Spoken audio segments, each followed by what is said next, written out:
आदिवासी वीर सिंह। मैं यहाँ पे आया हूँ तो दूसरा हमारी डिमांड है कि हमारी जो वहाँ पे ज़मीन है, ज़मीन गरीब लोगों से छीनी जा रही है। तो जो लैंड माफिया हैं उनसे नहीं, जब उनसे छीनी जानी चाहिए कि जिनके पास 200 कनाल है, 150 कनाल है।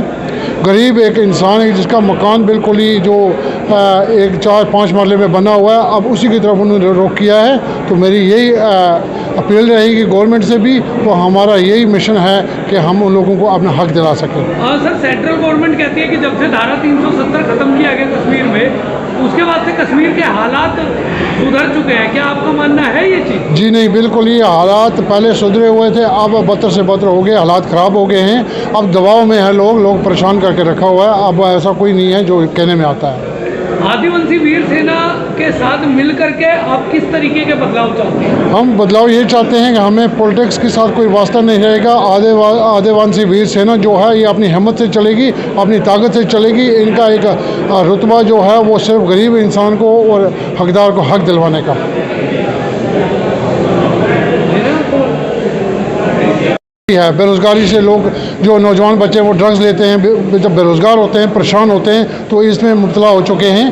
तो मैं यही कहता हूँ कि जो सरकार की हमारे साथ नाइंसाफ़ियाँ हुई आज तक कश्मीर में, जो कहने में आया कि यूटी बनी तो इनको जो परेशानियाँ थी वो ख़त्म हुई, जबकि उनसे ज़्यादा बड़ी परेशानियाँ इस वक्त जो लोग घर बसा रहे थे, जो बेरोज़गार बच्चे थे या जिसका मतलब रात की रोटी कहीं से कहीं हासिल करके लाता था, अब उनको घर से बेकार किया जा रहा है, उनके मकान उखाड़े जा रहे हैं, उनको परेशान किया जा रहा है। इसी वजह से लोग परेशान हैं। दूसरा जो मुद्दा हमारा मेन मुद्दा जो है, जो इस वक्त कश्मीरियों को बदनाम किया जा रहा है, कश्मीरी वैसे नहीं है, कश्मीरी अपने हक पे हैं, हक मांग रहे हैं। तो कश्मीरियों को वैसे बदनाम करके अपना फ़ायदा पार्टियां, जो पॉलिटिक्स पार्टियां, वो फ़ायदा उठा रही हैं। सरकार की क्या नीति है कश्मीर के लोगों को बदनाम करके उनके बारे में गलत बातें फैलाना? जी बिल्कुल, चाहे टूरिस्ट हो चाहे कोई भी हो, गलत नीति यानी कि उनको जो सिक्योरिटी है वो टाइट रखनी है, इसी बहाने से कि उनको इलेक्शन है या कुछ भी है, कोई भी मुद्दा वो चलाने का उनका अपना एक ट्रेंड बन जाता है। जो गरीब आवाम है वो परेशान है,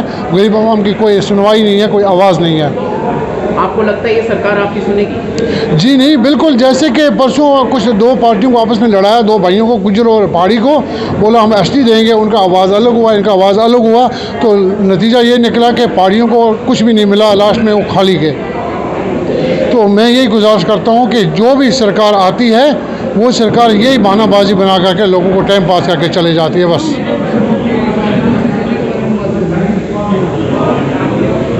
मैं यहाँ पे आया हूँ तो दूसरा हमारी डिमांड है कि हमारी जो वहाँ पे ज़मीन है, ज़मीन गरीब लोगों से छीनी जा रही है। तो जो लैंड माफिया हैं उनसे नहीं, जब उनसे छीनी जानी चाहिए कि जिनके पास 200 कनाल है, 150 कनाल है।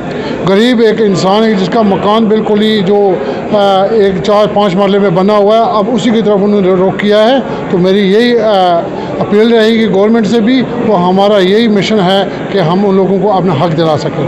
सर, सेंट्रल गवर्नमेंट कहती है कि जब से धारा 370 खत्म किया गया कश्मीर में, उसके बाद से कश्मीर के हालात सुधर चुके हैं। क्या आपका मानना है ये चीज़? जी नहीं, बिल्कुल ये हालात पहले सुधरे हुए थे, अब बदतर से बदतर हो गए, हालात ख़राब हो गए हैं। अब दबाव में है, लोग परेशान करके रखा हुआ है। अब ऐसा कोई नहीं है जो कहने में आता है।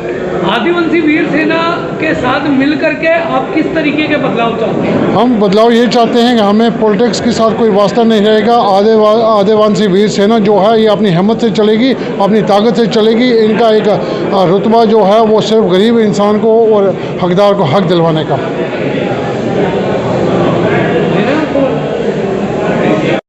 बेरोज़गारी से लोग, जो नौजवान बच्चे वो ड्रग्स लेते हैं, जब बेरोज़गार होते हैं, परेशान होते हैं, तो इसमें मुब्तला हो चुके हैं।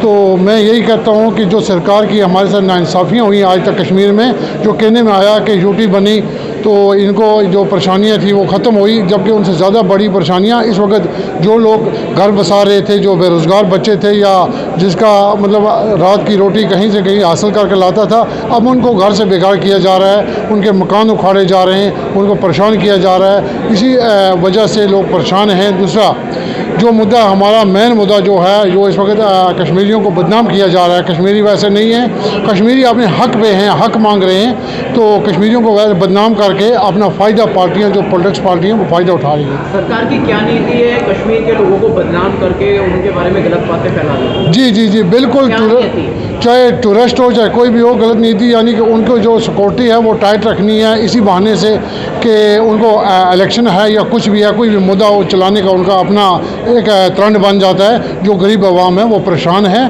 गरीब आवाम की कोई सुनवाई नहीं है, कोई आवाज़ नहीं है। आपको लगता है ये सरकार आपकी सुनेगी? जी नहीं, बिल्कुल, जैसे कि परसों कुछ दो पार्टियों को आपस में लड़ाया, दो भाइयों को, गुज्जर और पहाड़ी को, बोला हम एसटी देंगे, उनका आवाज़ अलग हुआ, इनका आवाज़ अलग हुआ, तो नतीजा ये निकला कि पहाड़ियों को कुछ भी नहीं मिला, लास्ट में वो खाली के। तो मैं यही गुजारिश करता हूँ कि जो भी सरकार आती है वो सरकार यही बहानाबाजी बना करके लोगों को टाइम पास करके चले जाती है बस।